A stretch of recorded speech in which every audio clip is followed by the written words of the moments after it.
Iš tikrųjų, mes turim keletą paslapčių, kaip projektuojam tą veido, vadinkime, apšvietimą, ar ne pagrindinį mūsų veidrodį, kur mes prausėmės, valomės dantis ir matome save. Tikrai didžioji dauguma lietuvių arba apskritai nevertina prekės ženklų ir turi kitokią nuomonę, ar ne. Mes gyvenam čia, mūsų yra tokie klientai ir net ir turtingiausias klientas visą laiką žiūri sąskaitas. Pagrindinės klaidos kuriant interjerą. Pakeitęs minimales detalės, tu gali projektą tikrai turėti už protingą kainą ir gerą efektą ir faktas dar funkciškai turi veikti tie baldai. Kokie interjero dizaino elementai dažnai būna pervertinami? Prieš 2 metus be galo daug pas mus bėgo klientų iš kitų dizainerių. Kas nutinka?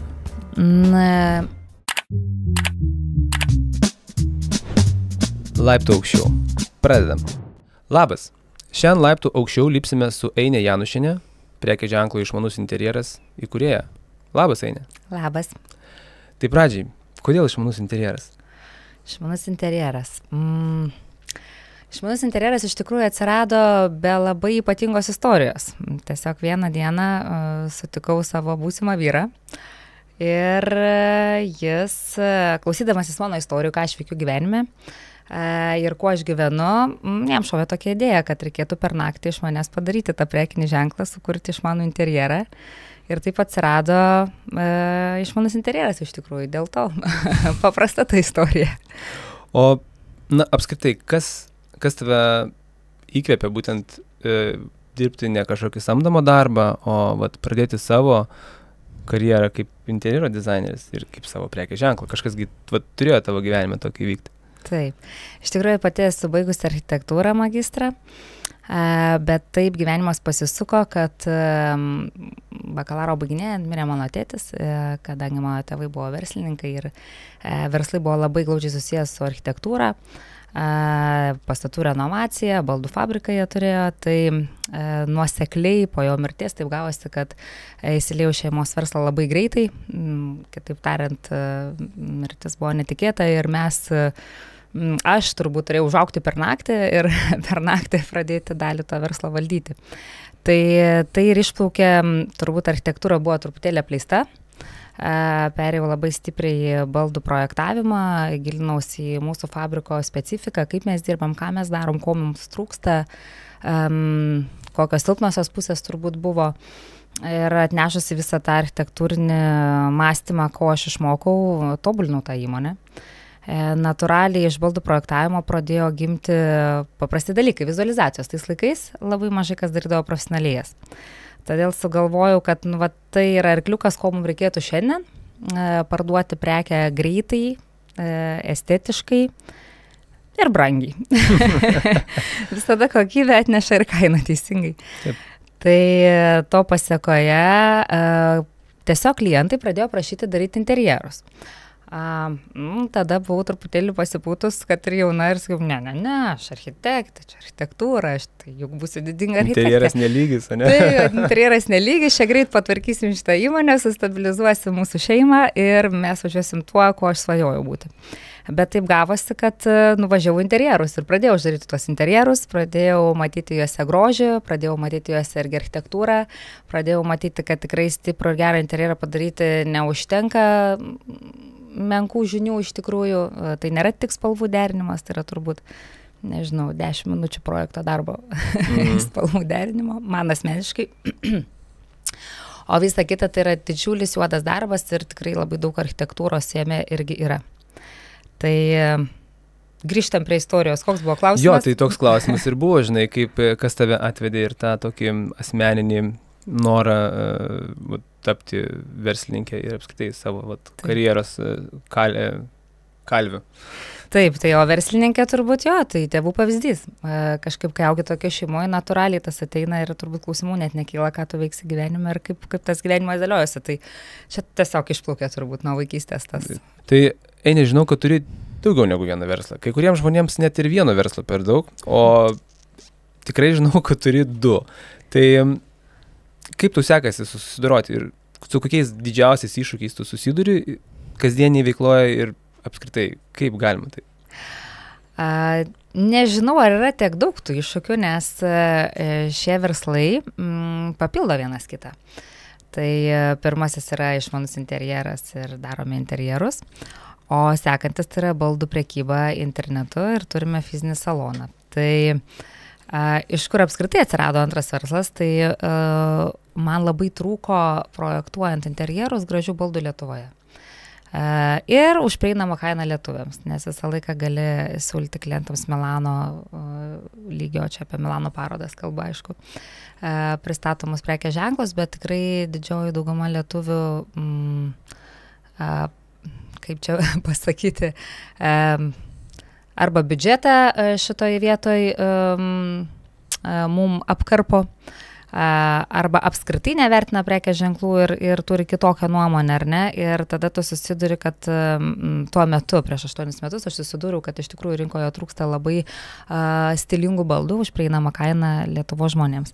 Aišku, labai faina yra dirbti projektuose, kad biudžetas yra neribojamas ir galimybės yra neribojamos mūsų kaip architektų.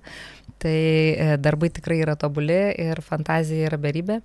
Bet realybė tokia, kad visokių mes klientų turim, visus mes mylim, visi mums yra fainus ir visiems norime padaryti tuos gražius namus. Tai tas verslas antras ir gimė iš šito noro ir iš tikrai mažo pasirinkimo mūsų rinkoje, ką galime pasiūlyti savo klientams interjeruose. O piešti, belė piešti ir po to nežinoti, iš kur paimti tą daiktą, tai ne mūsų kredo ir ne mūsų įmoniai tokia veikla.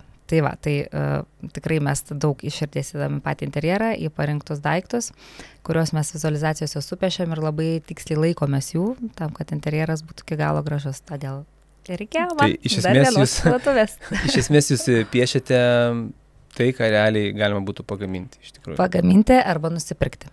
Taip, realiai. Nėra pas mus piešiama neįgyvendinami dalykai. Tas yra labai svarbu mums. Nes nemažai tenka su dizaineriu kalbėti, sakykime, tokių jau pažengusių dizainerių, kurie ir sako, kad būna po klientų perimi projektą, o ten pripiešti baldai, kurių techniškai, konstrukciškai pagaminti jų nėra įmanoma arba žiauriai sudėtinga ir brangu. Įmanoma viskas už didelius pinigus, jo, bet iš tikrųjų taip yra teisybė, pakeitęs minimales detalės.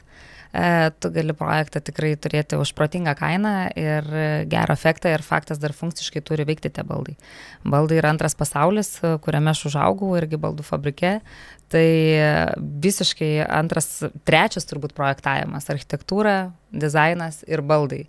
Gal paprastam žmogui atrodo tai labai panašus dalykai, bet iš tikrųjų gilintis reikia labai daug ir atskiros yra sferos ir labai daug yra taisyklių ir labai daug yra funkcionalių dalykų, kurie nežinant žmogui tikrai gali sukelti klausimų arba projektas gali būti blogas. Tai jo, baldų projektavimas, čia aš kalbu apie virtuvės, spintas ir taip toliau. Čia yra trečias mano verslas. Trečias jau. Jo, tai ta gamyba yra Lietuvoje vystoma, o Furnivėjus įveža iš užsienio baldus ir perparduoda Lietuvoje. Tai va, tai visos šitos veiklos yra labai glaudžiai susijusios, tai turbūt multitaskinti ir susidurti su iššūkiais nėra taip sudėtinga, kai vis tiek tie verslai sukasi maždaug apie tą patį, kad ir labai turi skirtingus momentus, ar ne? Tai o kai tu gyveni ir tavo širdis yra ten, tai ir tie iššūkiai tokie, galbūt lengviau jie kažkaip prasieina per gyvenimą, gal ne taip jos reikšminė, ar ne? Nėra tas sferos tokios skirtingos, tai gal tiek apie tos iššūkius. Bet ar nėra taip, kad visų problemų sprendimas gula ant tavo pečių? Nes tokių žmonių kaip tu, kurie būtų stiprus architektūrai, suprastų interjerą ir galėtų techniškai, konstrukciškai subraižyti baldus, tokius įgyvendinamus, nepanašu, kad tokių žmonių būtų labai daug, nes dažniausiai visi fokusuojasi kažkokioj vienoj siauroj sferai, bet tavo akiratis yra daug platesnis. Ir taip kaip tu šneki, dabar atrodo, kad tu esi vedama drivo, bet ar nėra taip, kad iš tikrųjų didžiąją dalį problemų tu ir sprendi?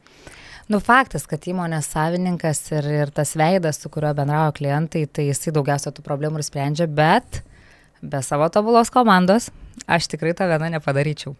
Tai vienareikšmiškai turėti tiek verslų ir būti vienam, tai yra tikrai neįmanoma ir tikrai turiu labai didelę pagalbą iš savo kolegų, iš savo žmonių, iš savo komandos visos suburtos, kuriai irgi esu labai dėkinga, kad jie eina šitą kelią su manim. Tai visų laurų nenorėčiau prisimti, bet tikrai tos problemos galutinės ir didžiausias, taip, tu turi jas spręsti, tu turi kalbėti, tu turi komunikuoti, bet čia turbūt irgi yra ta darbo dalis, kad arba tu eini tuo keliu arba ne, arba tu turi tai savyje arba ne, jeigu tu daug nori, tai daug ir kalnų gali nuversti, ar ne? Tai va, tai tie iššūkiai yra, bet jie įveikiami, manau. Supratau. Tau kaip žmogui, dirbančiam keliose sferose, ne, tai man įdomu, kaip tu save labiau įsivaizduoji, kaip verslininkė ar kaip interjero dizainerė? Kas tu esi? Šitą klausimą negaliu net atsakyti pati savo. Dažnai apie tai pagalvoju, kas labiau esu. Faktas tikrai, kad esu giliai širdį labiau menininkė ir interjero dizainerė. Tačiau realybė ir tai, kuo mes gyvename ir taip, kaip projektas vykdosi, daug daugiau reikalinga yra turėti to managemento, ar ne, o ne tik kūrybinės dvasios. Bet faktas, be kūrybinės dvasios nebūtų visų šitų veiklų, nes kiekvienoje veikloje reikia labai daug kūrybos iš tikrųjų. Tai gal vis dėlto pirmoje vietoje aš esu ta architektė, kuria ir svajau nuo mažų dienų būti. Turiu aš tą meninę gyslelę, tačiau aš niekada nepamirštu ir kaip pinigai yra uždirbami. Tai tas yra labai svarbu ir taip pat mūsų klientų pinigai kaip yra valdomi. Nes tu negali nuklysti į lankas, nes vieni turi biudžetus ir mažesnė dalis klientų neturi biudžeto, ar ne, kada tu gali švaistytis. Tai aš turbūt du viename esu, bet aš širdį menininkė. Menininkas, kuris skaičiuoja. Kuris pateko į tokią sferą, kur negali būti vien tik tai menininkas, vis tiek esi priverstas daryti tą, ką turi daryti. Taip, aš manau, kad aš tokia. Visai nesenai Instagrame pradėjai rodyti savo veidą. Anksčiau tu slėpdavaisi ir buvo tik tais interjerai, galbūt gražus video ir paveikslėliai, bet dabar mes jau pamatėm ir Ainę. Tai kas atsitiko? Kaip tai? Tai va, iš ties to klausimų iškart čik, ir jau dreba žindai. Tai iš tikrųjų, kas atsitiko? Pats pavadinimas įmonės ir nusako, išmanus interjeras, ar ne, visą laiką norėjau būti išmanesnė, gudresnė, vienu žingsniu prieki rinkos ir numatyti to, ko tikrai reikės žmonėm ir kas mane pačią veš. Tai mes tikrai buvome prieš kažkiek metų viena pirmųjų įmonių, kuri vizualizavo tokio lygio vizualizacijas Lietuvoje su interjerais, tai visą laiką tam skiriau labai daug dėmesio ir kitom technologijom, kad įmonė tobulėtų ir mūsų baldų gamyba tobulėtų ir mūsų furnibėjus būtų tobulesnis už visus prekybininkus rinkoje, ar ne? Tai grįžtam prie klausimo, pamečiau. Taip, tai kodėl nusprendėjai rodytis Instagrame? Taigi, šioje vietoje atsilikau nuo visų. Rezimuojant, pasivijo tos mano mintis, kad visada buvau tas žmogus, kuris siekia būti pirmas, kuris veržėsi į priekį ir šitoj vietoj iš tikrųjų aš labai atsilikau dėl iš tikrųjų to savo individualumo. Nemėgstu aš kamerų, nemėgstu aš to perdėto dėmesio. Nenoriu, kad mane iš tikrųjų atpažintų žmonės gatvėje, bet dėja matau, kad mūsų šitas verslas negali augti be žmogaus, su kuriuo norėtų visi susipažinti per Instagramą, Facebooką, nesvarbu, kad aš jų nepažįstu, tačiau aš ir pati matau, kai aš seku pasaulinio lygio architektus, man yra gera pamatyti jų veidą, gera pasiklausyti jų komentarų apie jų padarytus projektus, nes tam tikra prasme tu sukuri tą nematomą mini draugystę, ryšį jo, tai žmonėm, kuriais tu žaviesi. Tai tikrai yra pas mane Instagrame tų žmonių pasaulinio lygio, kurie man inspiruoja ir patinka. Ir tą matydama aš suprantu, kad iš tikrųjų ir aš, jeigu aš noriu verštis toliau į priekį, aš turiu parodyti draugystę žmonėms ir per šitas platformas, nes mūsų pasaulis keičiasi, mūsų žmonės irgi keičiasi ir nori jie to ryšio. Tai turbūt tai paskatino mane tą daryti. Bet labai sunku. Jo, nes irgi norėjau paminėti dar prieš šitą mūsų pokalbį, tu pasakoji apie savo scenos baimę. Taip. Ir vaikystėje patirta tokia mini trauma. Ir ar tai nebuvo viena iš tų priežasčių, dėl ko anksčiau nepradėjai rodytis? Taip, scenos baimė yra labai didelė. Niekada nesugebėdavau pasakyti eilėraščius sklandžiai prieš klasę. Bet išjungus kameras arba atsisėdus vienai prieš mokytoją, aš jį tobulai pasakyčiau, užkalbėčiau dantį ir dar parduočiau, ką tik nori. Bet jo, kai įsijungia kameras ir yra auditorija, tikrai turiu tą scenos baimę, turiu drebulį širdį ir kaip ir minėjau, kamerą įsijungė, o galvoj beždžionė muša. Tai taip, tas yra. Bet atvirai pasakius, nelabai aš jaučiu, kad tu būtum labai kažkaip tai išsigandus ir sujaudinus. Ir dar man klausimas kirba, žinai, jeigu dabar grįžtum su savo protu į savo 2-3 metų mergaitės kūną, ar pasakytum eilėraštį? Stengčiausi. Reiktų pasakyti. Gerai. Toliau norėsiu pakalbėti apie tavo vertybės kaip interjero dizainerės. Ir vienas iš tokių klausimų yra, ar yra tekę atsisakyti projekto, jeigu tavo ir kliento galbūt vertybės, ar, kaip sako, biolaukai, nesutampa? Taip, yra tekę iš tikrųjų. Manau, per tokią ilgą darbo patirtį visi turi daug maž panašių istorijų. Turėjus esu ir aš. Ir tikrai esu labai kantrus žmogus. Labai daug leidžiuosi, net nežinau, kaip mandagiai pasakyti, tiesiog, kad liptų man ant galvos. Ir pradėjau rėžti ribas visai neseniai, tik prieš porą metų. Kada iš tikrųjų žmonės nelabai supranta tas ribas, kas yra tas interjero dizaineris pasamdytas ir kad tu jį samdai ne valandiniam įkainyje, už ką tu moki algą kiekvieną dieną žmogui, o tu samdai jį už jo kūrybinę dvasią, už atliktą konkrečiai darbą. Ir ta riba yra labai plona ir atsiranda vis dėlto žmonių, kurie tų ribų nejaučia ir jie nori gauti susimokėję labai mažą dalį pinigų, labai daug. Tuo pačiu tas atsispindi ir pačiame projekte.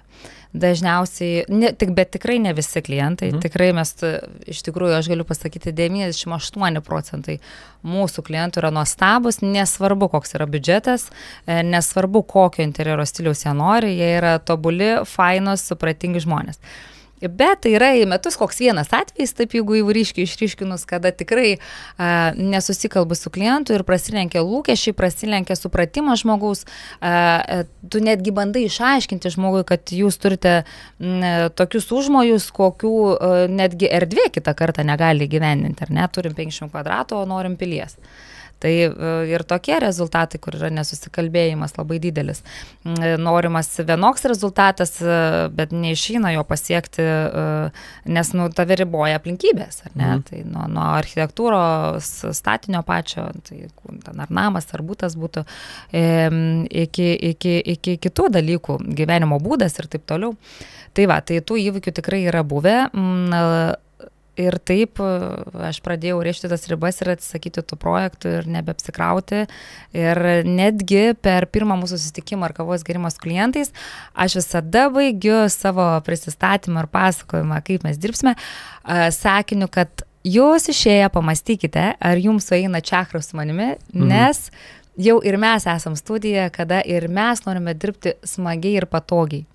Tai tas yra mums labai svarbu, man tas yra labai svarbu ryšys su žmonėm, aš labai daug pati bendrauju su klientais, aš noriu jaustis patogiai, draugiškai, bet projekto metu mes tikrai negersime šampano, tik pabaigę. Vis tiek turi išlikti dalykiški santykiai, kad visą laiką visi jaustųsi patogiai dirbdami darbą. Netapti draugais per anksti. Tikrai netapti draugais per anksti, čia yra tikrai viena iš mano labai svarbių ir pagrindinių taisyklių, jokių draugysčių darbo metu. Bet tai tiesiog turi būti malonus ryšys, nes mes kuriam jų svajonių namus, tai yra žmonių svajonės, tu irgi negali nubrėžti tos labai labai stipriaus darbinės ribos. Tai tą aš ir bandau pasakyti, kad turi sueiti čakras su klientu ir klientui taip pat turi būti gera ir faina. Ir kažkoks toks draugiškas santykis, jisai vystosi tos kelionės metu, nes vidutiniškai nekilnojamo turto įrengti namą, tai užtrunka iki 2 metų, neforsuojant ir nesiverčiant per galvą ir taip toliau, būtus turbūt greičiau. Tai yra tikrai ilgas laiko tarpas, per kurį tu labai daug bendrauji su klientais, tai toks draugiškas santykis turėtų būti. Man būtinas, man iš tikrųjų būtinas šitam darbe. Jo, nes kad jaustumės atsipalaidavęs ir galėtum taip šiek tiek daugiau kūrybiškai pasireikšti, ne, per tą atsipalaidavimą. Taip, tikrai ir kūrybiškai pasireikšti, bet ir klientas, kad nebijotų to dizainerio. Irgi pasipasakotų, atsiskleistų, juk mes ten narstom juos po kaulelį ir turim gilintis į kiekvieną jų ten smulkmeną gyvenimą, apatinius net panarstom drabužinėje. Net esu girdėjęs tokių istorijų, na ir mano versija yra taip, kad mes ateiname į projektą pirmi ir išeiname paskutiniai ir labai dažnai net ir pasibaigus, ne tai, kad labai dažnai, bet praktiškai visada jau ir pasibaigus projektui, tu lieki su klientu tame santykyje, kada jis tau gali ir paskambinti, ir paklausti, ir patarimo, ir kažkokius tais ten upgrade'us savo susigalvoja, ir visą laiką tenka su juo bendrauti. Aš spėju panašiai, vat ir tavo srityje turėtų būti.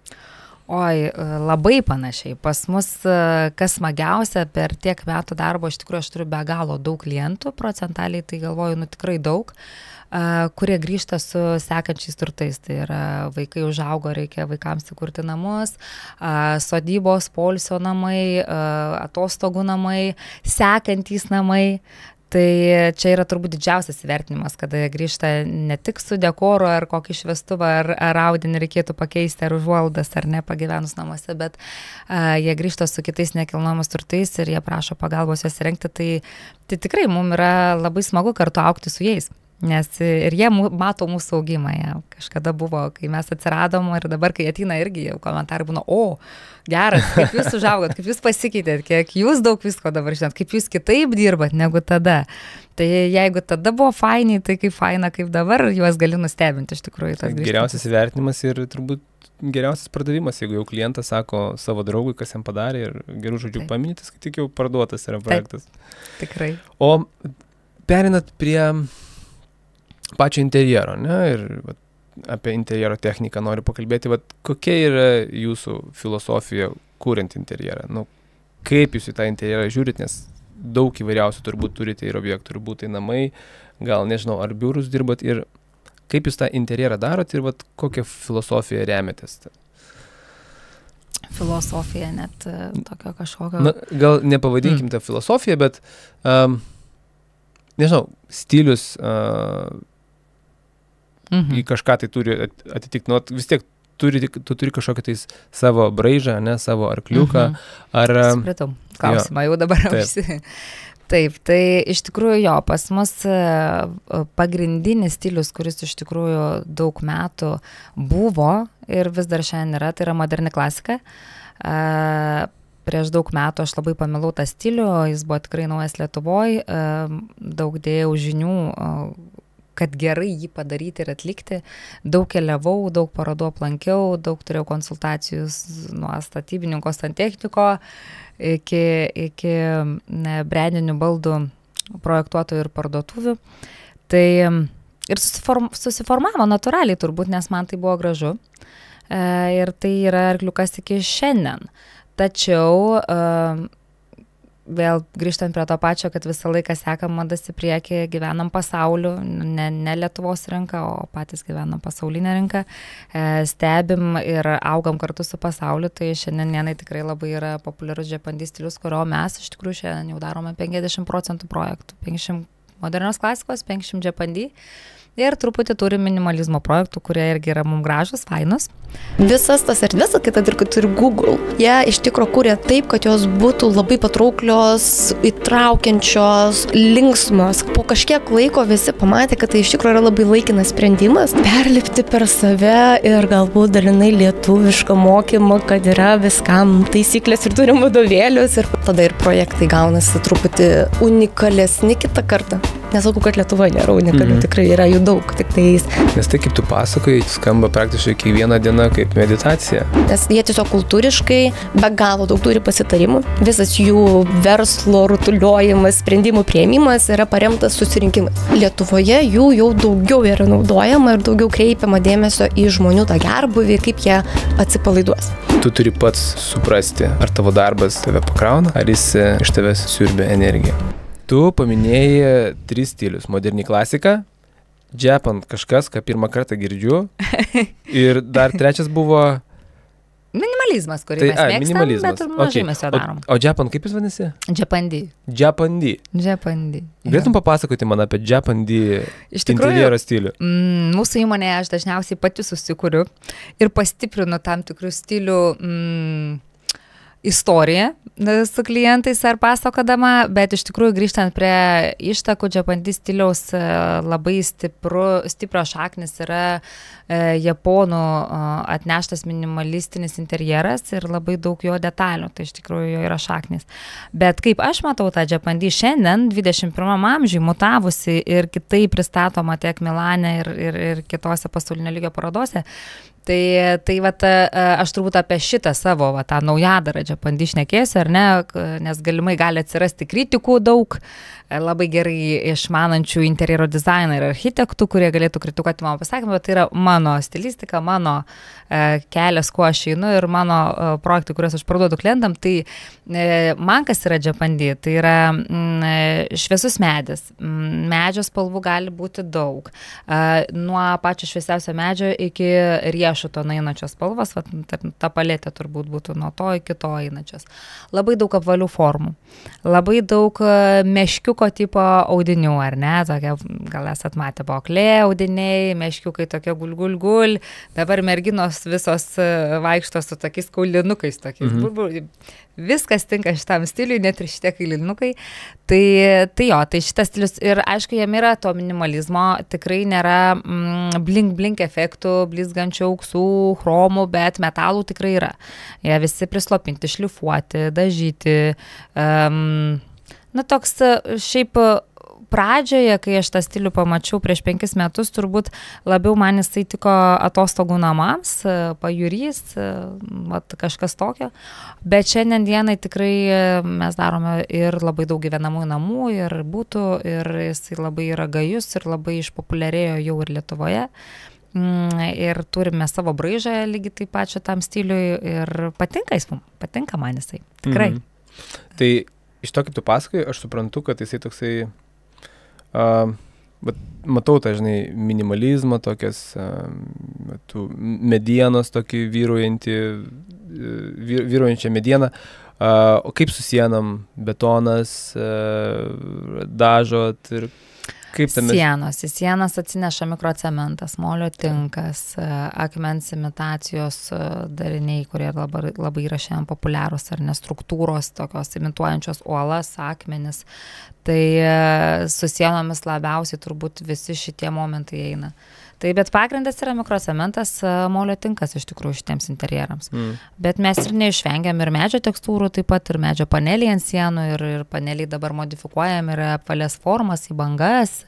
Pats medis, tai iš natūraus medžio lūkšto yra formuojami šitie dekorai ant sienų. Tai sienos maždaug iš to yra kūrimas. Aš taip galvoju, pastaruoju metu ir jaučiu tą tokį norą grįžti prie gamtos. Mes tiek turėjom to viso, žinai, dirbtinumo namuose, plastikai, kažkada lūbas klijavom, putplasčių, žinai. Ir tiek visko darėm dirbtinai ir vis tiek, apsisuko viskas ir grįžtam. Gamta, medis, akmuo, švelnios tokios gamtiškos spalvos. Taip, teisingai, akmuo, pamiršau jį paminėti. Labai daug natūralaus akmens, labai daug iš tikrųjų. Taip. Dabar man aišku, kas yra Džapandi. Šaunu. Kalbant apie interjerą, kaip dažnai tenka ieškoti balanso tarp estetikos, grožio ir praktiškumo? Nes galima tikrai nusigrožinti tiek, kad tu per tą grožį grindų neišsiplausi, žinai. Taip.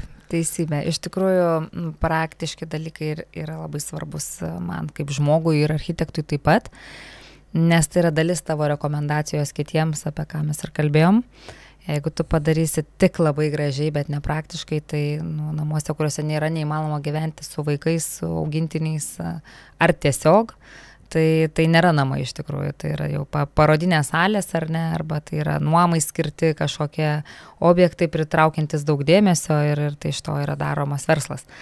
O gyvenamojo aplinkoje funkcionalumas ir praktiškumas tikrai didelę vietą užima mūsų projektuose, bet tas irgi per eilę metų tas yra jau įaugę į kraują, kai tu projektuoji, tau nekyla net kažkokių keistų minčių painterpretuoti ir padaryti kokią nesąmonę ir įsivaizduoti, kad, nežinau, žmogus ten neturės rūbų, ar tie rūbai bus 3 švarkai tobulų spalvų sukabinti tobulai kas 5 centimetrus, ar ne.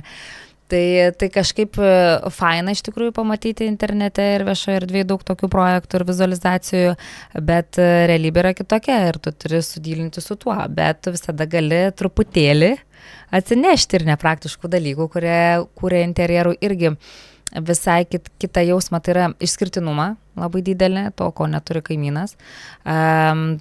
Darbą, aišku, daro tokį, už kurį tu gali kaip architektas gauti apdovanojimą, o klientas turėti namus išskirtinius tokių, kurių niekas neturės. Tai tarp šitų dalykų dviejų, ar ne, funkcionalumo ir grožio vis tiek yra tas viduriukas, tu visada jo ieškai.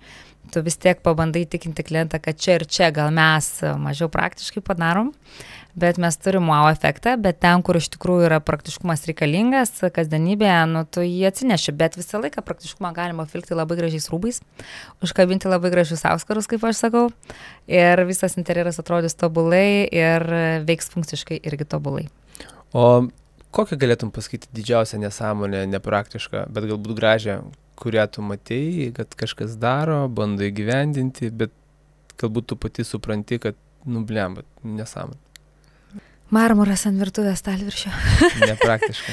Ne, aš iš tikrųjų labai daug apie praktiškumą galvoju ir tokių kažkokių išskirtinių momentų dabar taip greitai nepagaunu, bet jų faktas, kad yra be galo daug. Be galo daug yra jų, bet nežinau, užstrigau, nes bandau galvoti apie savo projektus ir visur ten viskas yra apgalvota, kad viskas veiktų. Bet kai tu pasakei apie marmurą, ne, tai vienu momentu marmuras buvo tikrai populiarus ant stalviršio. Tai žiūrėkit, yra marmuro atmainų, tai yra ir kvarcitiniai stalviršiai, kurie imituoja marmurą, galimos tokios kaip technologijos kaip marmurą impregnuoti, tą reikia daryti kas 2 metus, tačiau tu vis tiek negali dėti citrinos, raudono vyno palikti išpilto ar arbatos maišelio, nes šitas akmuo įgeria ir tu jo neišpoliruosi niekada. Apsauga, vėlgi, ji veikia, bet klausimas, kokiom priemonėm tu valai tą marmurą. Gal namų tvarkytojas atsineša kokį šarminį valiklį ir taip toliau. Ir galimai tie 2 metai gali trumpėti kelis mėnesius ir kažkur tas marmuras pradės praleisti. Tai vienai par kitaip rinkoje marmurai nėra skirti ypač šviesus paviršiams virtuvėje. Bet į vonės galima dėti, nes ten yra tokių maisto produktų dažančių ir taip toliau, yra labai mažai kosmetikos, kuri galėtų jį pažeisti ir taip toliau. Tai čia toks, iš momentų, bet šiaip tų nepraktiškų dalykų, daug jų yra dėl grožio kuriamų. Tai ir tas pats prie įėjimo medinės grindys, ar ne? Vis dėlto mes gyvenam klimate, kur yra žiema, bet man labai gražu, kad vientisai tos grindys nueitų per visą objektą, ar ne? Tai yra vėl dalykų, kaip tu gali apžaisti šitą situaciją, atėjus žiemai ir taip toliau. Ten kilimai specialūs su specialiu pagrindu, kurie ir parketlentės negadina ir ventiliuojasi, ir ten apatiniai sluoksniai, kurie leidžia tiem kilimam ten gulėti, ar ne, ir džiūti. Tai yra tų dalykų. O tokių labai labai nepraktiškų turbūt man nešauna galva, nes tiesiog aš savo ir mūsų komandai tiesiog net neleidžiu pasvarstyti jokios nesąmonės, nes tai, nežinau, tai yra kelias į pražūtį ir tai yra 2 projektai ir tu turėsi be galo daug neigiamų komentarų iš tų klientų ir nežinau, turbūt tą vizitinę kortelę savo gadinėsi. Tai dėl to man jie taip staigiai ir nešauda galvo, kitų kolegų darbų aš nelabai seku, aš labai seku pasaulį, ne Lietuvą. O tenka perimti kitų dizainerių pradėtus darbus? Labai daug. Labai daug. O kodėl klientai galbūt, metai? Sakyčiau, šiais metais gal ir apmažėjo, bet buvo laikas, prieš 2 metus be galo daug pas mus bėgo klientų iš kitų dizainerių. O kas nutinka? Gal keli momentai yra. Tai yra techninė dalis, kurią mes labai didžiuojame savo įmonėje, tai mes labai profesionaliai atliekam brėžinius ir mūsų brėžinių paketų papkė yra 2 storesnė negu kitų architektų, kadangi daug buvo bėgančių, tai tikrai turėjau laiko susipažinti su kitų kolegų darbais. Kai tu perėmė į svetimą projektą, vis tiek tai yra lengviau pažiūrėti, kas buvo padaryta ir toliau dirbti. Tai jo, mes to rinkoje tuo išsiskiriam, nes aš nesu interjero dizaineris tikslus pagal specialybę. Aš nebaigiau interjero dizaino, ten kolegijose, man atrodo, ta specialybė yra. Aš esu architektūra ir magistras ir mano žinios yra kitokios. Ir tą dieną, kai aš sugalvojau daryti išmanų interjerą, tai gerai, tai negaliu aš čia kažkaip dabar interjero dizainerį atsiradau čia. Jokių pagrindų kaip ir, architektūrą stipriai jaučiuosi, bet vis tiek. Tai grįžtant prie tėvų įmonės, tada baigiant bakalaurą ir tėčio mirties, toje įmonė buvo 3 padaliniai. Buvo statybų padalinys labai stiprus, buvo padalinys kaip City Services šiandien dienai atliekantis namūko priežiūros paslaugas Aukštaitijoje. Ir faktas, to įmonė buvo daug darbuotojų. Tai aš susikviečiau elektrikus, santechnikus, mūsų statybininkus savo kabinetą. Ir aš jų klausiu, kaip tu norėtum gauti brėžinį, kad tu man neskambintum niekada klausti, kas jame nubraižyta. Tai ir jie man per 3 dienas išaiškino, kaip jie norėtų matyti ant brėžinio sužymėtus momentus, ar ne, kaip reikėtų jiems padaryti tą elektrą, ten santechniką, kad jis neskambintų man, jiems viskas būtų aišku ant to lapo. Iš to gimė mūsų projektas. Tai unikaliai tikrai mūsų projektai yra iš principo kitokie negu visų interjero dizainerių. Ta galimybę turėjau patikrinti, kai bėgo tie klientai iš tų dizainerių matydama jų projektus. Ir tas yra pagrindinis dalykas, jie nesusitvarko su brėžiniais, jie braižo labai mažai brėžinių, jie visiškai nedetalizuoja detalių, ko pasekoje atsiranda be galo daug klaidų objekte, kurių ir aš pati, darydama tiek mažai brėžinių, tiesiog padaryčiau tas klaidas, nes tu tiesiog jų nematai. O kaltina statybininkus pada? Kaltina, visaip ten būna, tai statybininkai kaltina dizainerius, dizaineriai statybininkus, tai čia, žinot, užsuktas ratas yra, tai aš nesigilinu, nes tokių patirčių aš labai mažai turiu arba jų neturiu, vien dėl mūsų to projekto išbaigtumo, o projektai išbaigti yra jau daug metų, nežinau, aš net neturiu tokios labai stiprios patirties, kad labai viskas būtų blogai, tą, ką pasakoja tie pabėgę žmonės. Antras dalykas, nevaldo biudžeto iš tikrųjų, ką aš visą laiką grįžtu prie to biudžeto, gal juokingai skamba, kaip iš kūrėjo burnos, bet, yra taip kaip yra.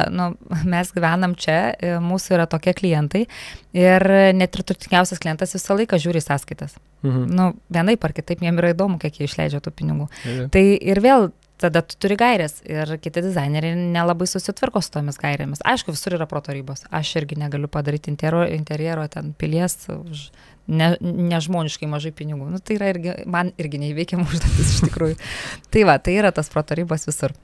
Tai iš esmės pagrindinė priežastis, dėl ko bėga, tai yra brėžinių netechniškumas.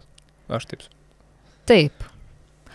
O dėl idėjų, tai nežinau, jie dažniausiai bėgdavo iš panašios stilistikos interjero dizainerių. Vis tiek tu atsirenkit pagal tą vizitinę kortelę. Nauji klientai tik ateina ir sako, mes nerealiai mylim jūsų stilių ir mes norim jūsų. Tai žinot, o tie bėgantis, jie turi tiesiog jau konkrečius nusiskundimus. Kalbant toliau apie interjerus, tai kaip tu matai, kokie interjero dizaino elementai dažnai būna nepelnytai neįvertinti, o kurie būna elementai pervertinami? Pervertinami. Židinys. Kažkoks nesusipratimas. Labai atsiprašau. Pakalbėkime apie židinį. Kas myli židinius. Aš ir pati turėjau židinių, turbūt ne visuose, teko man pagyventi nemažai nekilnojamų turtų, taip gyvenimas sudėliojo, tai tikrai gyvenus esu ir 500 kvadratų namuose ir bute 700 kvadratų, visaip yra buvę. Tai daug tos patirties turiu, daug šeima turi to nekilnojamo turto ir paskutiniam iš jų vėlgi šiais metais išlupau didžiulį židinį ir išmečiau lauk, atnaujindama mūsų to nekilnojamo turto interjerą, tai čia jau grinai per savo patirtį šneku, jau klientų nenoriu kvestionuoti, nes visi turi savo istorijas, bet be galo atkalbinėjau klientus daryti tikrą židinį, apart jeigu tai yra sodyba, ten kažkokia atostogų, žinot, kur ten jie ir važiuoja kurti tos nuotaikos, eisiu į mišką, skinsiu grybą, uogą, kursiu ugnį, žiūrėsiu ugnį. Tai čia yra atskiri projektai, apie juos mes nediskutuojam, bet mes kalbam, tarkim, Vilniuje namas, šeima, vaikai, gyvenam, darbas, darželis, mokykla. Tikras gyvenimas. Tikras gyvenimas, miesto gyvenimas. Tai mano manimo absoliučiai židinys yra nereikalingas ir tiek, kiek aš turėjau pati asmenės patirties ir kiek aš klientų paklausiau, kurį jie padarė, nors aš sakiau, nedarykite. Taip jis yra kuriamas vieną kartą į metus max, o po to niekada. Ir stovi. Ir jisai užima be galo daug vietos, jo įrengimas reikalauja tikrai labai gerų meistrų komandos, juk nori gerai padaryti židinį, gerą trauką turėti. Tada visada židiniui yra keliami reikalavimai, dar ir stilingas, platus ilgas stiklas, galbūt kampinis, kas tai irgi iškelia labai dideliai, smarkiai sąmatą. Tai židinys, aš jį išmeščiau, bet aš jį visą laiką keiščiau į garinį židinį, kas man yra labai imponuoja. Garinius židinius mes projektuojam, nežinau, irgi be galo senai, turbūt kokie 5 metai, gal dar seniau, aš jau nesuskaičiuosiu, bet galbūt konkrečiai garinio židinio ne, tada buvo elektriniai židiniai atsirado, ten dujiniai židiniai, kam reikia apšildyti, kur renovuojami namai, jie sako vis tiek, mes negalim atsisakyti, mes nerenovuosime tiek, kad šildymo sistemą atnaujinti. Tokių projektų dabar jau nebepasitaiko, bet tai, sakys, dar pasitaiko, tada mes eidavom į dujinį židinį, kas irgi yra faina, paspaudi pultelį ir tau patalpa prišyla per 20 minučių pilnai. Ir turite tą tikrą ugnį, o šiandien dienai aš labai esu įsimylėjusi garinius židinius, man tai labai fainas interjero akcentas, interjero detalė. Jis gerai atrodo? Be galo gerai atrodo ir vaikai gali žaisti su jais, nes iš tikrųjų ten yra garuojantis vanduo, apšviestas ir tikrai kūrė tą nuotaiką ir ramybę ir yra tas jausmas, kada tu sufokusuoji savo žvilgsnį, ar ne, paskesti savo apmąstymuose ir tu matai tą ugnį. Tai tikrai užtenka šito židinio šitam momentui, šitai nuotaikai, o toliau jisai puikiai puošia interjerą, nes tai yra atvira liepsna, tai nėra už stiklo kažkas tai ir tuo pačiu tai yra saugu, jeigu turi mažų vaikų, gyvūnų ar šiaip pats blaškaisi po patalpą ar ne, pavyzdžiui, šokiai pokiai vyksta. Neapsideginsi. Tai neapsideginsi iš tikrųjų. Ir paskutinis momentas, garinis židinys iš tikrųjų dar priduoda drėgmės patalpai, ko apie kitus židinius elektrinius ir dujinius nepasakysiu, nes jie degina ir sausina orą, ir jie be galo degina veidą ir tu ilgai negali sėdėti ir turi tiesiog išjungti. Tai yra priklausomi nuo metražo, bet tarkim, jeigu tu kalsi 2 metrų elektrinį židinį, tu jį išjungsi jau po 20 minučių, nes tau degs veidas. Ir tu tiesiog jo negalėsi grožėtis. Tai ir dar tu pilsi, smirdės ir taip toliau. Gariniai židinukai gali vandenį atvesti ir iš viso nieko pilti nereikia. Rūpintis nereikia. Ne. Tai su tai židiniais dar yra problema, kad dabar namai būna labai šilti ir kad kurianti židinį, tai tu turi išjungti šildymą 2 dienas, palaukti ir tada ateiti kuriantis tuo židiniu.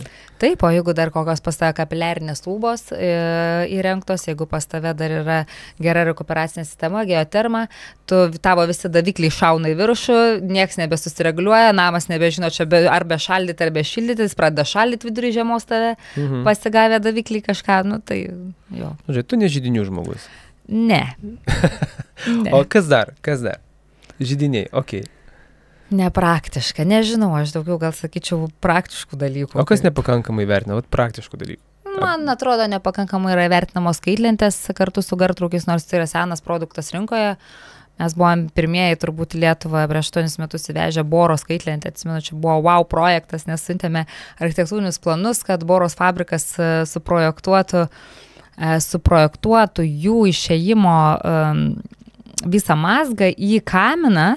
Ir mums reikėjo patikinėti visus namo planus, kaip kaminas eina per namo, kiek metrų, kiek jis ten viršui, kad šitas ištraukimas veiktų tobulai. Tai įsivaizduojat, būtent šitas fabrikas mums kūrė šitos brėžinius, parengė visas tas dalis, kurias gamino spec šitam klientui. Nu, šiandien tai nėra naujiena, tai daroma jau senai, bet tais laikais tai buvo wow, iš tikrųjų, kad tu kaitlentį projektuoji atskiras detalės į kaminą, išmetimą.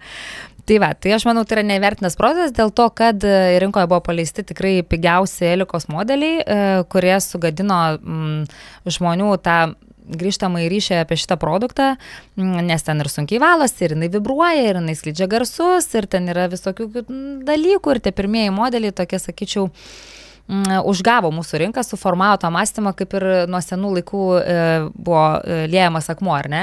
Taip. Oi, tai liejamas akmuo, kriauklė, tai jau dabar gers man ten viską.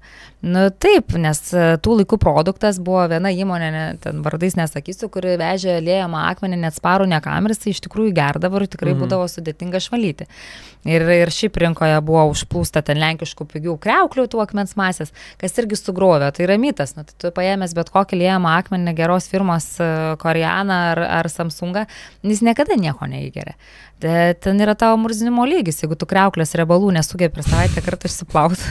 Čia kitas klausimas. Čia yra kitas klausimas, taip, nes jeigu kriauklė riebalais apsineša, ir jeigu tu pili kavą ar kitus spalvotus likučius, riebalas įgeria purvą, ne akmens masę, tiesiog imir nusiplauni riebalus. That's it. Tai yra daug tokių dalykų, kur pati rinka yra sugrovusi per patį pigų pristatytą produktą, alternatyvas. ką žmonės išbandė dėl kainos ir tada jie visi garsiai pasakoja visiems, kaip tai yra blogai. Taip, užtenka vieno blogo žodžio, kad sugriautų, žinai, čia visą rinką. Blogas žodis greičiau sklinda negu geras. Tikrai taip. Protingi namai. Jo, protingi namai. Tas pats, ne? Yra. Jo, su išmaniais namais lygiai tas pats yra, kai prieš 20 metų jie čia Lietuvoje prasidėjo ir technologijos buvo netokios pažengusios, kaip yra dabar.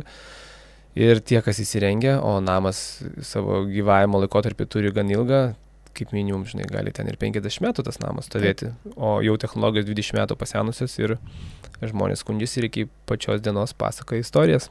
Patirties tada buvo rinkoje nelabai daug ir tos instaliacijos nebuvo tokios jau nepriekaištingos ir tas blogas žodis dar po šiai dienai gali pasivyti tave, kai kažkas turi draugą, kuris statėsi namą, kur ten buvo išmanus namas, ten neaišku, kaip kas veikia, kaip kas jungiasi ir tenka su šitais mitais kovoti dabar, bandant reabilituoti visą tą rinką šitą vietą. Tai manau panašiai su jūsų kriauklėm, kaitlintėm ir gartraukiais.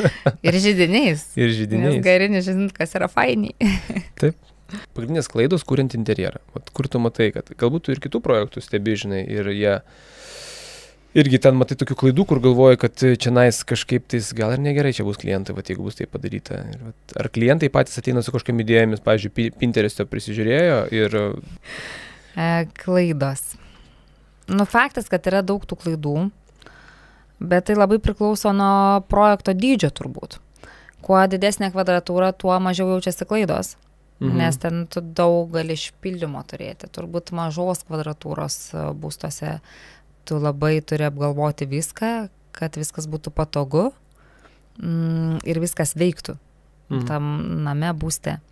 Tai, bet va, taip išskirti kažko nežinau, aš turbūt tokia toj vietoj labai lanksti pasidariusi esu, nes kategoriškai užbrūkšti brūkšnį negerai kriauklė pastatom ant stalviršio, nes vanduo bėga per alkūnes, bėga vanduo per alkūnes. Taip negerai. Taip, jeigu ekonominis variantas, griežtai negalima šito projektuoti, nes su medžiagiškumu susidursiu su problemomis ir nelaikys tas stalviršis. Bet jeigu mes turime įspūdingai gražų projektą, didelį, tikrai medžiagoms yra biudžetas neribojamas, tai puikiai dedi krikštolinę nuostabią kriauklę, nes namų tvarkytoje jie blizgins.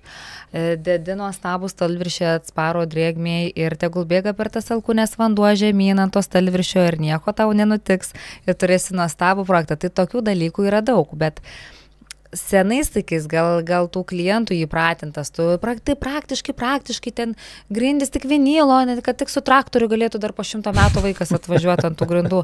Galėsis atvažiuoti ant to vinilo su to traktoriu ir pats galėsi atvažiuoti. Ir neatsitiks tam vinilo nieko. Bet jausmas, kitas jausmas yra. Tai vat per eilę metų, čia turbūt su amžiumi ir man kaip dizaineriui ir architektui ateina tas pratimas, kad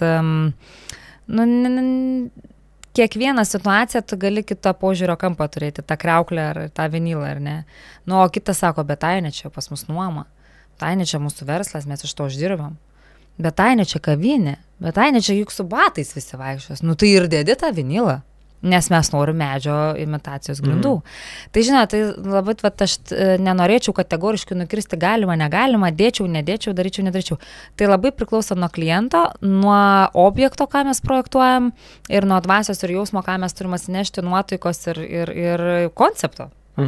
Ką mes ten darysim? Mes turėsim mažus vaikus, ar mes jau esame užauginę vaikus ir mes jau kūrėme savo paskutinius namus, nes mums ten po 55 ar 60, nebūtinai paskutinis, bet ar ne, ten natūraliai didžioji dauguma žmonių taip galvoja. Tai va, tas visas situacijas nepatogias ar nepraktiškas, aš jau turiu kelis kampus, požiūrio kelis kampus.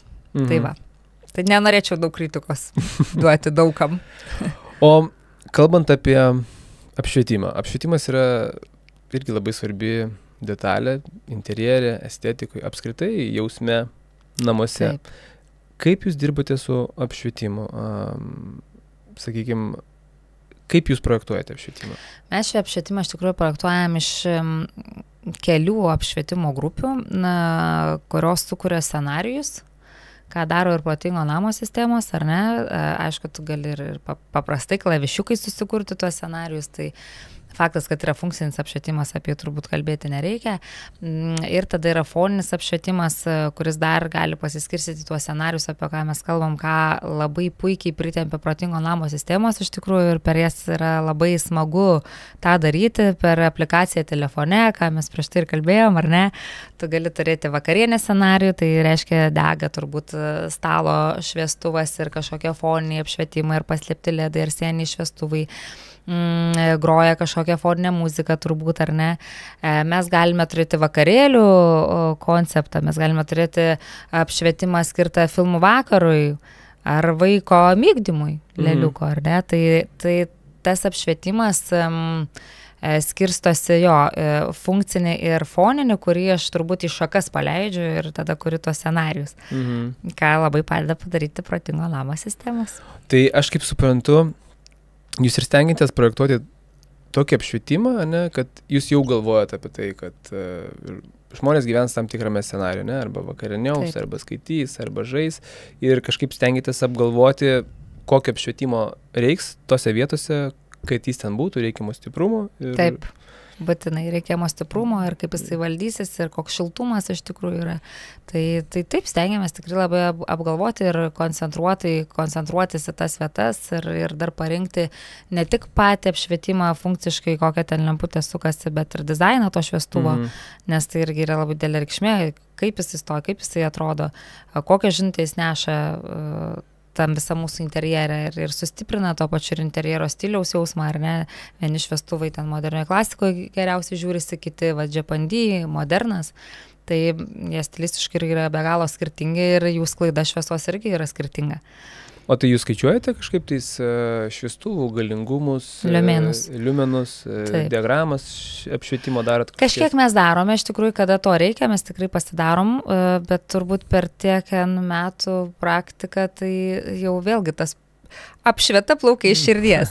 Bet faktas, kad mes jo funkcinėse brėžiniuose mes tikrai pasitikrinam, ar šviesos yra ne per mažai, ar šviesos yra ne per daug. Aš gaunu lupti visada nuo elektrikų dėl vonių apšvietimo, aš jo padarau per daug, bet čia yra jų žodžiai. Jiems tai yra per daug. Aš visada vonių patalpose padarau labai galingą apšvietimą, nes esu moteris. Daug laiko praleidžiu prie veidrodžio ir suprantu, kitas moteris, galbūt ir vyrus, vyram gal mažiau to reikia, bet aš manau, kad šitose zonose turėtų būti gerokai ryškesnis apšvietimas, negu reglamentuotai apibrėžia tos liumenus rekomendacijos kažkokios, ar ne. Tai va šitoj vietoj tikrai susiduriu dažnai su elektrikų komentarais objekte, ar tikrai klientam jie pradeda komentuoti, čia reikia tiek to apšvietimo. Tai aš išpučiu akis ir reikiu taip tikrai, ar tu čia stovys ir ar tu maudysies. Tai va. Jo, tas vonios apšvietimas irgi toks yra jautrus klausimas, nes viename apšvietime žmogus gali atrodyti gražus, o kitame apšvietime gali išryškėti visi netobulumai. Tai kaip jūs darot? Iš tikrųjų, mes turim keletą paslapčių, kaip projektuojam tą veido, vadinkime, apšvietimą, ar ne pagrindinį mūsų veidrodį, kur mes prausėmės, valomės dantis ir matome save. Tai mes tikrai skiriame daug dėmesio jam, atsirinkę esame keletą LED trafų, kurie ir suteikia tą efektą labai stipriai. O toliau vonios apšvietime dar ir foninis apšvietimas, kada tu naktį galbūt eini į tualetą ir tau reikia, kad akių tau neišdegintų ir taip toliau, tai tu visus šitos paslėptus apšvietimus irgi apgalvoji, o galbūt vonioj gulėsi, jeigu vonia yra, tai visus juos jau reguliuojant kitų klavišų ir taip toliau. O jeigu tu galėtum išduoti paslaptį tiem, kurie nuspręs, tarkime, ekonominis klientas, jisai biudžetas jam yra svarbus, nusprendžia pats savo pasidaryti tą vonios apšvietimą. Ką jam reikėtų daryti, norint, kad jo žmona tenais jaustųsi visada graži ir tobula? Gerai, prie pagrindinio mūsų veidrodžio įdėkime per visą ilgį spintelės ar tą plotą, kurį mes esam paskirę, ar ne, spintelę kartu su kriauklė ir veidrodžiu, priglaistomo ledą fainą. Tai yra tikrai labai pigus sprendimas iš technologinės pusės ir kalkime LED juostą, viskas. To iš tikrųjų ekonominiam variante to pakanka apšviesti labai gerai veidą. Jeigu jau taip 20 cm nuo sienos, tas kritimo kampas šitoj vietoj turėtų būti šviesos. Nenori tai išduoti. Jeigu 60 padarysim, tai užpakalį apšviesim nebe veidą. Tai aišku, yra ir tie centimetrai esmė iš tikrųjų. Bet čia toksai bendrinis patarimas, nėra, kad ten labai nenorėčiau, nėra čia dėlės tos paslapties, turbūt pagooglinus ir Google išmestų tą informaciją paprastai. Tai turbūt jo, ekonominiam variante kali ledą 20 cm nuo sienos ir turi tobulą veido apšvietimą. Viskas gražiai šviečia. Taip. Dar vienas įdomus klausimas yra, man įdomus, nes čia būtų iš mano srities. Kaip jūs sugyvenate su audio sistemomis, kurių garsiakalbius reikia montuoti į lubas? Nes visi nori švarių lubų. Dizainerių brėžiniuose labai dažnai nesimato praktiškai nieko. Nei dūmų detektorių, nei buvio daviklių, nei garsiakalbių. Matosi tik tais šviestuvai ir vizualizacijose atrodo, kad lubos bus tokios, kaip jos yra. Bet yra pamirštami tie pagrindiniai elementai. Tai garsiakalbiai yra, tokie dideli daiktai, kurie yra lubose. Tai ar vengiate jų, ar gal bandote klientus atkalbėti, galbūt nereiktų tų garsiakalbių čia lubose dėti, norint jas švarias išlaikyti. Kaip su šitą situaciją sudaroti? Iš tikrųjų, šito klausimo aš labai esu paprasta ir kaip architektas ir dizaineris absoliučiai, turbūt labiau kaip architektas šitoje vietoje, aš nematau problemos lubose atsirandantiem gaisro davikliam, kažkokiom kolonėlėm ir taip toliau. Faktas, kad tu bandai parinkti kuo gražesnį dizainą, kuo minimalesnį, bet šitoje vietoje vėl mes einame į ateities pasaulį ir naivu yra tikėtis turėti tarybinio būto lygias lubas su perdangos brūkšnį. Čia tik tai tarp kitką dadėjau. Ne, juokauju, bet tai yra tikrai naivu tikėtis protingame name turėti lubas be nieko. Tikrai yra krūva reikalų, ką reikia tenai sudėti ir kas matysis ir tiesiog stengiasi išcentruoti arba pagauti apšvietimo zonos kažkokį tai centravimą, matmenų dėstymą to lygų. Ir tai tos daviklius taigi taip pat stengiasi įpiešti kuo proporcingiau, kuo gražesnę proporciją atradęs lubose, kad jie būtų kaip čia buvę. Bet jų išvengti aš asmeniškai nevengiu ir nebijau. Dėl pačios garso sistemos ir tų kolonėlių turiu atskirą savo nuomonę, kad garso sistema turėtų būti projektuojama gerokai kitaip negu tik pamėtomos kolonėlės. Taip, mes turime daug klientų, kurie vis dėlto nusprendžia pasirinkti mūsų neprofesionalų pabraižymą kolonėlių, kodėl tai sakau, dėl to, kad mes tikrai nesam garsystės ir tai yra atskiras mokslas ir aš jo neišmanau, aš jo nesimokiau, nebaigiau, tai yra tik mano bendrinis interesas, kiek aš domėjausi kaip architektas, interjero dizaineris, kiek man buvo smalsu dėl mano klientų suprasti, kaip veikia tas dalykas, kad mes padėstytume tas kolonėlės plius minus ir turėtume tą kažkokį tai garsą, bet jeigu mes kalbame apie normalų filmo įgarsinimą ar kažkokį ten muzikos įgarsinimą namuose, tai pradėkime nuo to, kad pradžiai mes turime įsirinkti firmą, kokį prietaisą mes kokios firmos naudosime. Tada keliauti pas šitos įmonės atstovus ir kalbėti su jais, kaip tos kolonėlės pas mus turėtų dėstytis, kaip jos yra projektuojamos, nes yra specifikaciniai lapai, kuriuose labai aiškiai atsispindi visa specifikacija, kaip tu turėtum išdėstyti aparatūrą ir tada tu žiūri, ar apskritai tau ta kolonėlė nestovi virtuvėje ar vidury sofos, tam, kad tu turėtum tokį gerą surroundą. Bet faktas, kad taip nebus. Faktas, kad tos įmonės suprojektuoja tą apšvietimą ir priderina taip savo aparatūrą, kad viskas ten skambėtų ir vidury sofos nebūtų mums čia kukulis pastatytas, ar ne. Tuo pačiu galime išrinkti labai gražią dizaino seriją ir taip toliau. Bet mes turbūt kalbame čia apie labai didelius ir nuošalesnius namus, nes toliau primenu visiems, kad gyvename ne pačių draugiškesių lietuvių kaimynų laikais, tikrai ne apie visus, bet tikrai susidurėm su tuo, kad garsi muzika trukdo kaimynams ir tau kviečiama yra policija, todėl būtuose tai apskritai aš labai rekomenduoju pasidomėti tiesiog soundbaru. Nes tokiai kvadratūrai ir tiek, kiek mes turime to garso ir galime jo leisti šiandien dienai gyvendami didmiesčiuose ir arti vieni kitų, tai šitas daiktas išsprendžia be galo daug problemų ir mano asmeniniu požiūriu jokių kolonėlių, tų burbulų baisių į lubas dėti nereiktų. Kas yra faina su jais, tai galbūt duše, ten kas mėgsta dainuoti, žinot, kiti keliasi, ten drabužinė, ten rengiesi, nenorite tą darbą, čia pas mus dabar žiemos laukiam, sniego nėra, niūru. Tai va, tie burbulai, kurie atsiranda lubose, va šitose patalpose, gal jie ir pasiteisina, jie sukuria tą foną, tau nuotaiką užkuria taip toliau. Bet kada tu turi dažniausiai planas, pas mus yra tiek namai, tiek būtai bendra svetainė kartu su virtuvė, tai aš manau, kad šitas vienas aparatas išsprendžia labai daug problemų. Ir ten apsikrauti tais burbulais lubose nelabai reikia, jeigu tu to nedarai profesionaliai, o atkreipti atkreipiu dėmesį, kad dėl kaimynų reikėtų gerai pagalvoti, ar tu galėsi tas kolonėlės profesionalius paleisti apskritai. Kaip ir žydinį kurti vieną kartą metuose. Jo, apie kino sistemas, taip, jeigu tu svetainį daraisi kino sistemą, tai yra dar ir tavo šeimos nariai, ir, kurie, jeigu labai garsiai klausai, tai gali būti nepatenkinti. Taip. Na, bet jeigu tu turi namą, visada gali įsirengti ir kino salę. Taip atskira patalpa, būtent tam ir skirta su pro technika. Taip. Ir panašiai. Tai va, aš esu labiau pro technikos mylėtoja negu nesąmonių darytoja. Labiau praktiška. Ir praktiška, taip, įsivertinti iš tikrųjų, ką tu bandai padaryti su ta įranga. O kaip tu įsivaizduoji standartinį mūsų būstą po 50 metų? Nu, tu matai, kur mes buvom, kur mes einam. Ir... Taip, iš tikrųjų, vakar vyras parodė filmą ar serialą, aš dar nemačiau, mes nespėjom jo pasižiūrėti su Megan Fox, mačiau tik tai jinai ant viršelio apie robotę ateinančiai namus, tai aš pažiūrėjau tik tai trailerį ir plius minus galiu numatyti, tai tas klausimas labai mane atneša į vakar tą trailerio pažiūrėjimą, iš tikrųjų, kaip robotai darys labai daug dalykų už mus, to, ko mes patys šiandien tingime pasidaryti. Indaplovę turim, bet kaip tie indai nueina iki indaplovės, vis dar mums pasirėjom prie stalo šiandien tu, ar ne, ar vaikus prašome to daryti. Tai visi tie dalykai, kaip nešvarūs rūbai ateina į skalbimo mašiną, kaip indaplovės įskrauna indai, visi šitie būtiniai dalykai, kurie tikrai pasikeis į robotų pasaulį, ką šiandien matėm, jau Tesla turi tokį robotą ir tai daro, ir tai nėra naujiena. O tą filmą aš būtinai pažiūrėsiu, į ką išvirs tas robotas, tikiuosi nežudys jie mūsų. Tai iš esmės, ką aš girdžiu, tai tu matai iš tikrųjų to dirbtinio intelekto ir automatizavimo poreikį toje artimoje ateityje, ne? Tai taip, aš to taip smarkiai nebijau, kaip kita iš tikrųjų. Tai va čia ateina kitas klausimas apie išmanius namus, ne? Mes čia pradžioje užsiminėm. Tau nebijoju, kad yra tekę daryti interjerą ir išmaniems namams. Taip. Ką tu manai apie tai?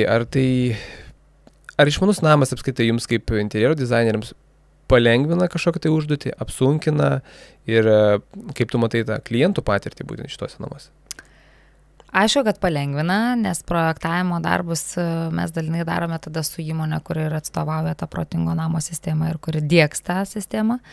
Tai tas tikrai palengvina mūsų darbą ir daug atsakomybių nuo mūsų nuima, dėl to, kad tai įsijungia jau visai kito spektro inžinieriai, projektuodami mūsų tą bazinę elektrą, perdarydami ant savo bazės. Bet faktas, kad mes turime paruošti elektros planą, su kuriuo galėtų dirbti ir jį modifikuoti ir jį apvilkti į visą tą apvalkalą.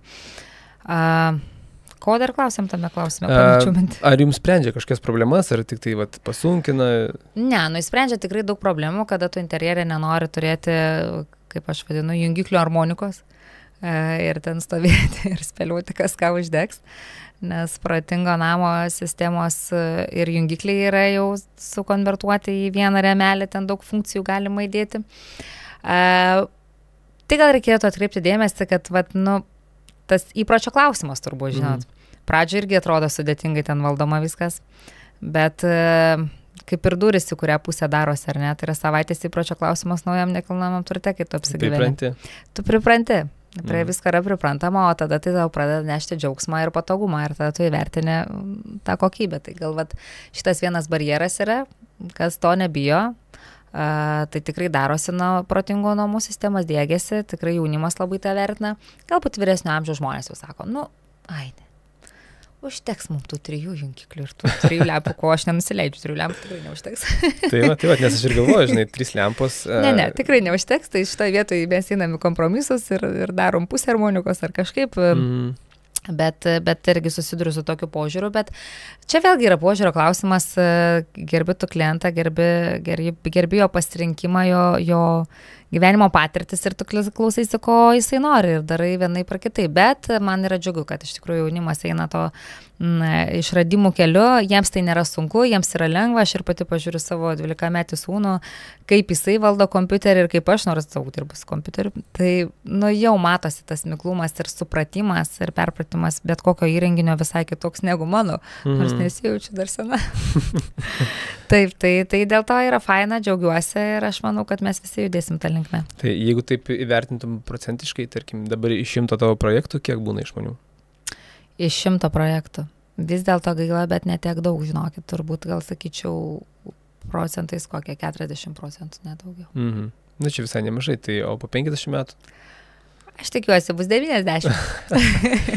Tai, o gal ir visas 100, manau. Nes jo, iš esmės, žinai, klausimas ir dizaineriai, ir architektai nemažai prisideda prie tos edukacijos būsimų klientų, kad ar jiems verta tą daryti, ar neverta daryti. Ne, nu mes jeigu grįšime visokias šildymo sistemas, laistymo sistemas, tai čia turbūt visas 90% tos klientų, kurie tai darosi.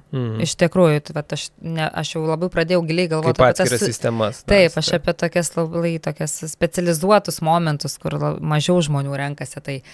Bet iš tikrųjų jo, šildymo sistemas, kameros, apsauga, laistymas, ten siurbliai kažkokie namų įsijungia ir taip toliau, tai ne, tai 90% turbūt projektų naudoja už šitas sistemas ir įsidegė, nes iš tikrųjų tai irgi yra priskiriama prie protingo namo sistemų, nu juos ir valdo tą, ar ne? Taip. Nu tai protingas namas iš esmės, jeigu mes galim viską apjungti į vieną sistemą, tai jau tampa tada protingas namas. Taip, bet jo, jie ima tik tai, nu, mažai tų dalių, apjungia ir jie valdo tą. Tai noriu pasitaisyti šitas to klausimu. Taip. Manau, ir mes visi jau namie turime šitų dalykų. Taip, tai aš manau, kad irgi jo, kad po 50 metų turbūt yra... Tai čia visas 100%. Pakankamai drąsu sakyti, kad tai bus visiškai neišvengiama. Jo, iš tikrųjų taip, nes aš labai susispecializavau į tokias, ką mes esam darę, tokius labai specifinius momentus, kurių tikrai retai pasitaiko. Nes dabar tas ir dirbtinis intelektas, neaišku, kurią kryptimį jisai judės ir kiek daug pagalbos mes gausime iš to, kai dirbtinis intelektas supranta, ką reikia jungti, ką reikia išjungti ir galbūt net ateis toks momentas, kai jau pro duris įėjus tavo veidą nuskaitys ir supras, kad nejungkime ramesnę muziką. Kaip fainiai būtų. Labai būtų fainiai, bet jau supranta. Jau supranta, Teslos robotas, kaip jisai, žodžiu, žmogus paprašė vaskičiai pažaisti. Sako robotai, ar tu moki vaskičiai žaisti? Jis sako, ne, nemoku. Sako, parodyk, aš išmoksiu. Jisai surodo vaskičiai visus judesiukus. Ir gerai, sako, žaidžiam, pabandom. Nu ir robotas visus laimi kartas. Ir jisai sako, žmogus robotui, sako, nu čia apie Teslos tą robotą kalbu. Tai kaip tu, sako, sakai, nemoki žaisti, tu visus kartus laimėjai. Sako, aš tave apgavau. Aš, sako, norėjau pažiūrėti tavo veido mimikas, kai tu laimi kiekvieną judesį. Ir tada su tavim pažaisti. Oho. Nematėt šitą? Ne, nemačiau, bet... Tai aš manau, kad mes jau einame ten ir mes jau esame ten. Jo, tai čia yra tokia ateitis, kad... Tai jisai leido išraiškas nuskaitys. Tai čia, ką mes galim pritaikyti įėjimo duryse, aš manau, čia labai nereiks laukti 50 metų. Čia kelių metų, manau, bėgėje mes tą turėsime. Šiaip taip, logiškai, iš tikrųjų, nes daug kas prisideda prie tos nuotaikos tavo atstatymą arba sugadinimą, ne? Tas pats apšvietimas, apšvietimo temperatūra, muzika, šiluma, patalpų, oro kokybė. Ir kai turi išmanos namo sistemą, tai praktiškai tu turi prieimimą prie visų šitų sistemų valdymo ir jeigu atsiras kažkoks toksai dirbtinio intelekto protas, kuris galės daryti kažkas išvadas ir turės užduoti palaikyti tavo tokią psichologinę būseną optimalią, jis galės turbūt pasitelkęs visus šitos daiktus, tai padaryti.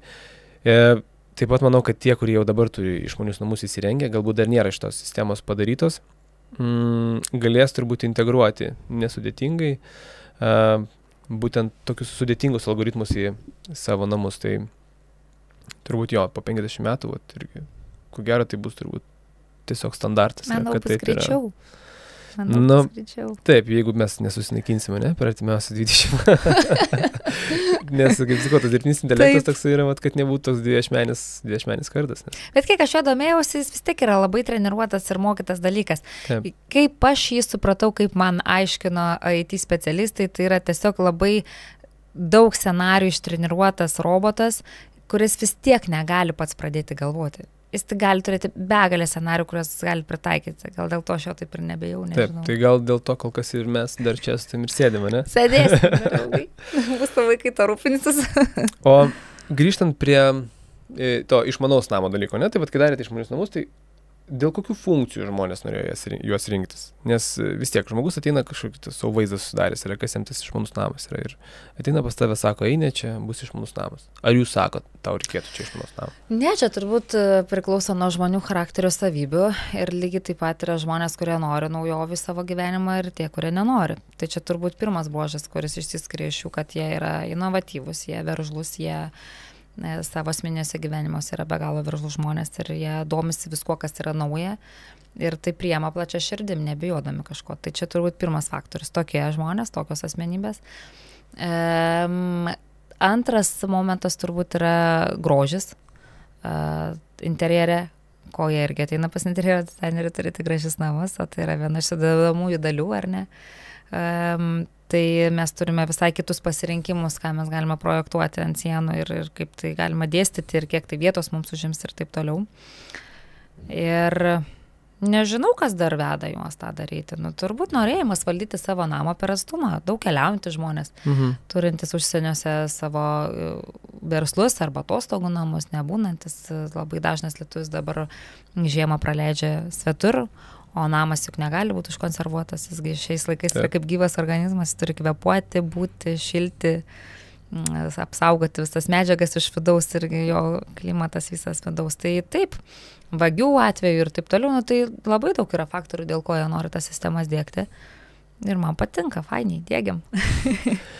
Gerai, Ainė, tai pabaigai noriu tavęs paklausti 2 klausimų. Tai projektas, tavo interjero projektas, kuriuo tu galvoju, kad ten buvo daug pamokų jame ir galbūt nėra tobuliausias variantas, kuris tau yra pavykęs.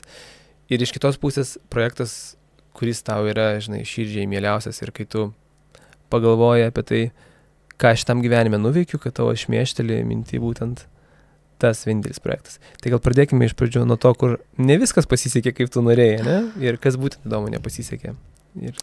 Iš tikrųjų, kad būtų, kad nepasisekė, aš turbūt ir neturiu tokio projekto, nes esu be galo kompromisus einantis žmogus, be galo norintis atlikti savo darbą iki galo teisingai žmogus, kas kartais kiša koją.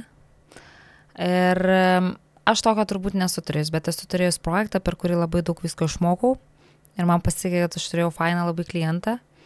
Bendramžiai tarp kitko dar buvom, tai tas gal irgi priduoda tokio mokymosi kitaip. Draugiškas santykis buvo skurtas. Tai tikrai gavau projektą ne pagal tuo metu, kaip čia pasakyti, gal tų žinių labai daug, užsidegimų labai daug, bet praktiškai gyvenintų darbų tuo metu dar buvo mažai. Čia buvo pati pradžia, prieš labai daug metų, turbūt prieš 17 net. Tai aš labai džiaugiuosi ir galiu tik padėkoti tam klientui tada, kad jis pasitikėjo, bet turbūt tam irgi žaidė gerą kainą jam. Tai praktiškai ten nėra tos kainos, kai šiandien pagalvoju, bet aš turėjau be galo didelę mokyklą įrengti tokio prabangumo projekto, tokios didelės kvadratūros ir tokio didelio biudžeto. Ir buvo faina, kad būtent šitas klientas, suprasdamas mano neturėjimo patirties didelės, bet labai degančias akis, norą ir daug žinių teorinių, jisai su manim leidosi šitą avantiūrą, aš kartu su juo ir nemalonių, tokių patirčių kaip ir nebuvo, nes tas santykis buvo abipusis ir supratimas, kur mes einam, abipusis geras. Bet aš tada užaugau kaip interjero geras dizaineris, turbūt maksimaliai, kas buvo įmanoma užaugti per tą vieną projektą. Bet tu ir spaudėsi? Labai spaudžiu. Dieną naktį spaudžiu iš tikrųjų. Aš dieną naktį domėjausi nuo iki tendencijom tuo metu buvusiom pasaulyje, technologinės visos žinias, jas ėjau, konsultavausi, kiek aš statybininkų praėjau, kiek aš elektrikų praėjau, kiek ko aš nesužinojau, tai turbūt per šitą vieną objektą aš užaugau iš karto. Turiu tą tendenciją užaugti per naktį. Jau kelintą kartą kartojasi, jeigu aš užsispiriu, aš užaugau labai greitai ir per naktį sugeriu viską. Ta, ką per tuos 17 metų dar dapildžiau, nenorėčiau pasakyti, kad labai daug. Kažkaip pas mane viskas taip. Tiesiog tu žengi su technologijami priekį ir tai natūraliai ateina tie papildomi dalykai, ar ne? Bet tas vienas projektas, toks jums buvo toks lūžio taškas. Visiškas lūžio taškas. Aš tada supratau, kad gal ir faina yra būti ne architektu, o ir interjero dizaineriu. Nes iki tol man buvo, kas tie interjero dizaineriai, really, juk aš architektė. Tai tas žmogus, kuris dabar tave girdi ir jeigu jis žino, apie ką tu šneki, tai iš esmės tu gali jam padėkoti dėl to, kokia tu esi šiandien. Aš jam dėkoju. Tikrai buvo labai smagi kelionė, 2 metų kelionė per jo projektą. Labai daug visko išmokau, buvo smagu bendrauti, labai daug atradom ir kartu naujo ir manau ir jisai kažko atrado ir pasimokė ir taip, aš jam dėkoju. Tai buvo nuostabus projektas, po šiandieną jisai, kiek žinau, gyvena tame name, nieko nekeitęs, kiek gerai, man atrodo. 17 metų ilgai. Jo, tai va. O apie projektą, kuriuo tu didžiuojasi? Apie projektą, kuriuo didžiuojasi, tai iš tikrųjų yra labai daug projektų, kuriuos didžiuojasi. Dėl to, kad vis dar turiu širdyje norą sukurti vis kitaip ir kitaip. Ir nedaryti tų štampovkių vadinamų, ir nedaryti ten tų blynų kepyklos. Tai tikrai yra daug gražių projektų, be galo myliu daug savo klientų, bet turbūt galėčiau išskirti vieną įdomesnį, kuriame pašarfuoti galėjau. Niekad nepamiršiu, kada Italijoje lankėmės viename iš fabrikų ir pamačiau naujausią kolekciją tokių įdomios keramikos. Ir ten buvo pasakojimas apie tai, kad yra vandenynas ir iš vandenyno yra iškilusios olos. Ir ta kolekcija buvo dar nebaigta daryti. Mes ėjome į gamybą, mes žiūrėjome, kaip architektas toliau šitos linijos dizainą kūrė, kaip jis renkasi tas uolienas, kuris jis ištrauks iš to vandens, ta istorija apie tai, kaip gimė tas produktas. Ir aš atsimenu, ilgai stovėjau ir žiūrėjau, galvoju, blema, kiek tu turi būti apsirūkęs tokias nesąmonės, galvoti, kuriant. Stoviu ir žiūriu ir galvoju, blema, gerai, šitą uolą man graži, bet va šitą, ką jis kūrė, negraži, nes tam buvo dar konceptai sudėti, kurie nepasiekė, aišku, žmonių akių. Ir man labai strigo šitas projektas ir tada aš turėjau labai fainą klientą Steveną kartu su Artūru, 2 klientai, kuriems mes įkūrėme Vilniuje Lux grožio saloną. Ir kai jie pas mane atėjo, jie sako, Ainė, bet reikia kažko tokio. Bet kažko tokio. Ir aš atsimenu, sėdžiu ir galvoju, blemba. Bet ką tik grįžau iš kelionės, mačiau produktą, kurio tuo metu stovėdama, galvoju, kas gali taip, kur čia panaudoti. Idėja faina. Architektas ten traukė ten iš vandenino tas olas. Fainai, bet nežinau, kur aš galėčiau dėti. Bet strigo, tai turbūt buvo tas produktas, kurį mes panaudoję, sukūrėme tikrai labai stiprų interjero jausmą šitam grožio salonui ir mes su juo gavome pasaulinio lygio apdovanojimą, ko mes labai labai džiaugiamės. Dar, kai nuskridau atsimti į Italiją apdovanojimą, sužinojau, kad dalyvavo ir Amerika, ir Kinija. Nes tuo metu per galą vakarienę buvo pristatomi ir jų darbai ir tik tada aš supratau, aš iš tikrųjų tai išsiunčiau ir toliau absoliučiai nesakiau, man tiekėjas paskambino visai, ir tu žinai, kad tu laimėjai jau 3 dienas. Nesakau, nieko nežinau, praleidau turbūt tarp laiškų, spamą gal nuėjo, nežinau. Ir jo, buvo toks šojas, wow, kaip faina, tuo metu labai intensyviai daug keliavau, daug darbų ir aš atskrendu atsimto apdovanojimo. Ir staiga rodo čia Kinija, Amerika ir visi pristato savo darbus, wow, ir šast mes pirmoje vietoje. Lipam ant scenos, jo, kažkokia Lietuva, kažkur mes čia, tokie maži, tai jo, buvo tas labai fainas jausmas, kad ne visur yra korupcija. Tas buvo toks neįtikėtina tiesiog, kad tiesiog tavo darbas iš tikrųjų galėjo laimėti, ne tu, ne followeriai, ne Instagramas, ne kažkas, bet iš tikrųjų buvo vertinas tavo darbas. Tai turbūt šita patirtis yra įsimintiniausia tokia ir įspūdingiausia man pačiai asmeniškai, o gražių darbų daug mes esam padarę, daug aš myliu mūsų darbų. Tai va. Kągi, Ainė, buvo tikrai įdomu pasišnekėti. Ačiū, kad atvykai. Ir tikiuosi, kad susimatysim, galbūt ir kažkur tai statybų aikštelėje. Taip, ačiū labai, kad pakvietėt, smagu buvo pasikalbėti ir jo, iki statybų aikštelės. Iki.